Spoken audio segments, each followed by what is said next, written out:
நம்பினேன் உன்னையே நம்பினேன் ஸ்கந்தகுரோ உன்னையன்றி இவ்வுலகில் ஒன்றுமில்லை என்றுணர்ந்தேன். நன்கறிந்து கொண்டேன் நானும் உனதருளால் விட்டிட மாட்டேன் கந்தா வீடதருள் வீரே. நடுநற்றித்தானத்து நானுனை தியானிப்பேன் பிரம்ம மந்திரத்தை போதித்து வந்திடுவாய். சுழுமுனை மார்க்கமாய் ஜோதியைக் காட்டிடுவாய் சிவயோகியாக எனச் செய்திடும் குருநாதா. ஆசையறுத்து அறநடியைக் காட்டிவிடும் மெய்யடியராக்கி மெய்வீட்டில் இருத்திவிடும். கொங்கு நாட்டிலே கோயில் கொண்ட ஸ்கந்தகுரோ கொல்லிமலை மேலே குமரகுருவானவனே.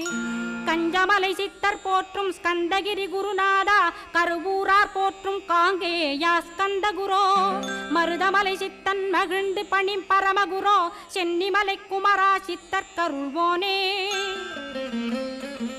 சிவவாக்கிய சித்தருளை சிவன்மலையில் போற்றுவரே